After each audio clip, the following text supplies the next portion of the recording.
I have been intrigued by streams, waterfalls and water features in landscaping since a young age. The beauty of a water garden is so relaxing and peaceful. It's also been an ongoing favorite by many cultures.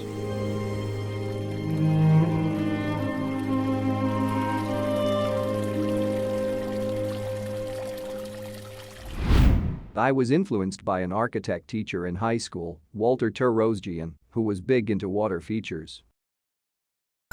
He tore out his lawn and created a high Sierra-type landscape. I began creating a water feature in my parents' backyard when beginning college.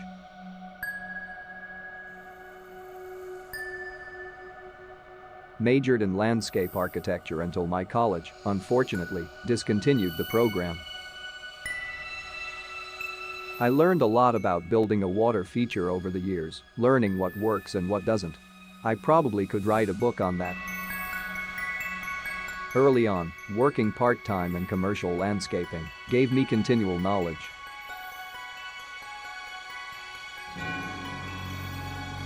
Later in life, my wife and I purchased a home that had a nice slope in the backyard.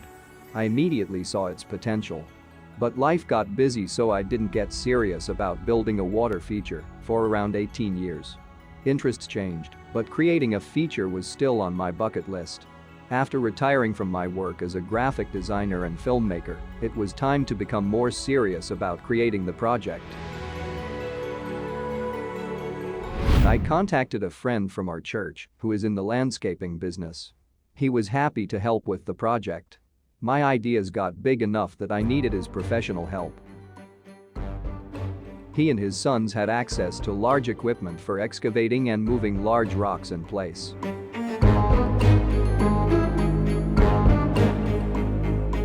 The plans went from a small waterfall to a full-size 120-foot-long water feature. It would incorporate a good portion of the narrow backyard.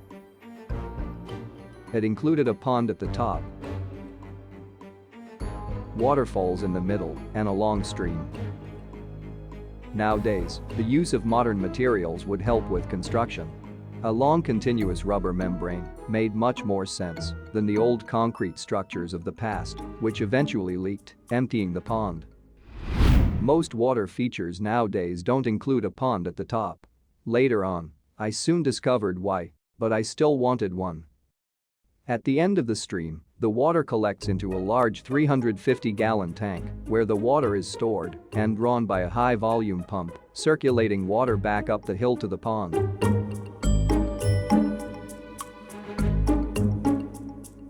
Our landscaper did a masterful job, roughing in the featured water garden, incorporating large and medium rocks and small cobblestones.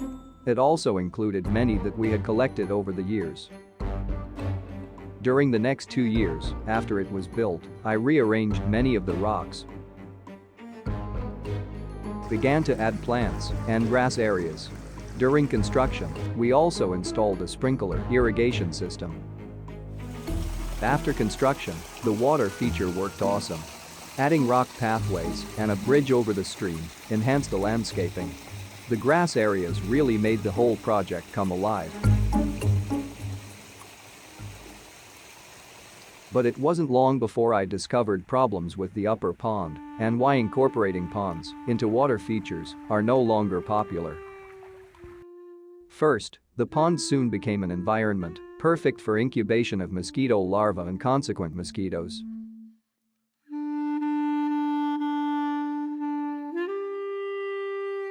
I controlled them weekly with mosquito dunks and bits, which actually worked, but it required constant monitoring. Secondly, in previous years, I planted many trees, which were now large and mature. This made the space shady and pleasing. However, it created an unforeseen problem.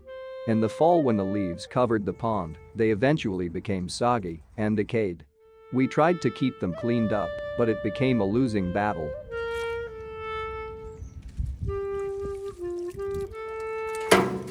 After 2 years, cleaning the pond was nearly impossible. The decaying leaves built up between the rocks in the bottom of the pond. Soon the pleasing pond became a stinky sewer. It was obvious why pondless waterfalls are the thing nowadays. There had to be a simpler solution to this, or the pond would no longer be viable without a great deal of ridiculous maintenance. Deriving from my experience with concrete pond water features, I knew concrete bottomed ponds are much easier to clean. Because our pond was constructed with the rubber base, it seemed obvious if the layer of rocks in the pond bottom sustained the weight, it would also support the weight of a thin layer of concrete.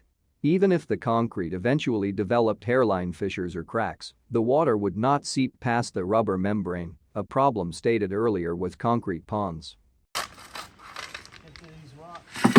In early spring, I began to remove the rocks from the pond.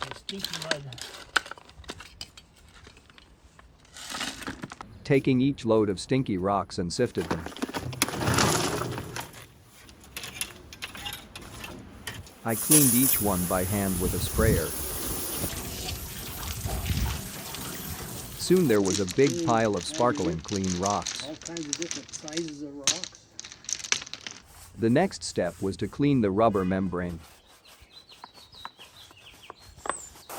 I left some of the larger rocks in place and cleaned around them thoroughly.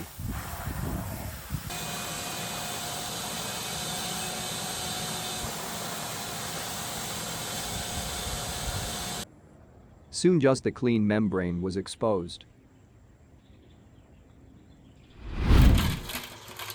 It was time to do the concrete work.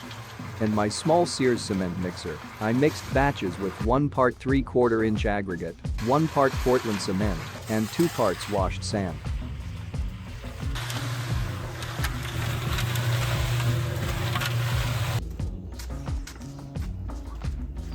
With this formula I could apply a thin layer on the rubber membrane. I used a kitchen potato masher and putty spatula to work the concrete.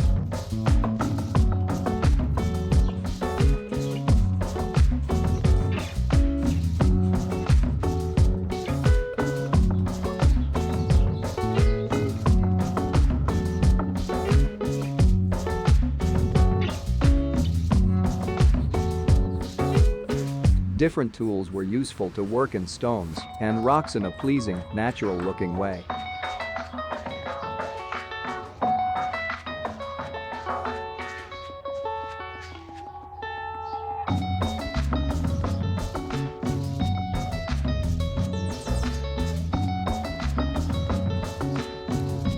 The use of a ceramic shaping tool was very helpful.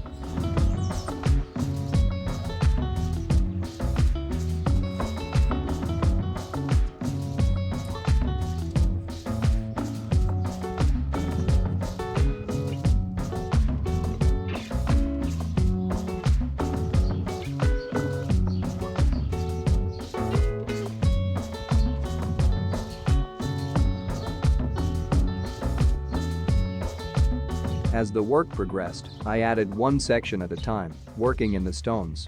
This also allowed natural crack lines to form, on purpose.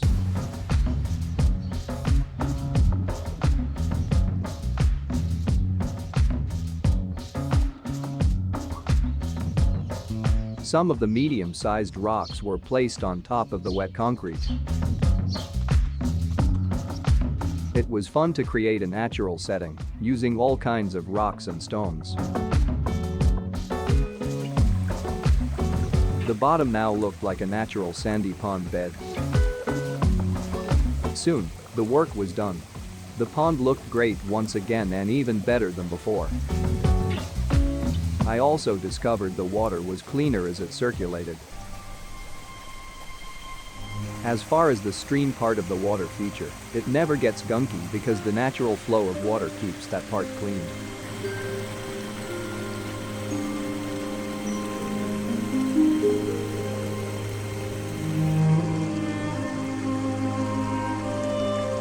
I also learned it's best to empty and clean out the 350-gallon holding tank at the end of the stream, eliminating mud that normally collects in the bottom. Unlike most ponded water features, we do not run it constantly. Instead, opt to let it flow when we are there to enjoy it. To keep the pond from getting a buildup of algae, I applied swimming pool Clorox chlorine every other day or as needed. Then adding to the success, I never, ever saw a single mosquito larva.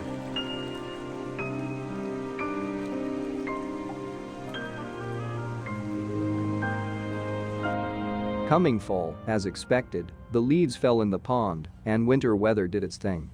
Soon, spring emerges and it's time to get the water feature running during the warmer seasons. It now takes a lot less effort to clean the pond. I cleaned out the leaves with a rake and then sucked out the water, mud, and decayed leaves with a wet and dry vacuum. I used an inexpensive pressure washer to clean up the remaining algae buildup.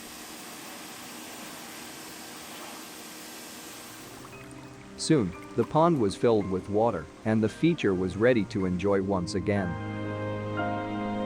It's fun to watch birds taking a bath in the pond and other animals coming for a drink, even when the water feature is not running. It makes creating the pond worth the effort, after all.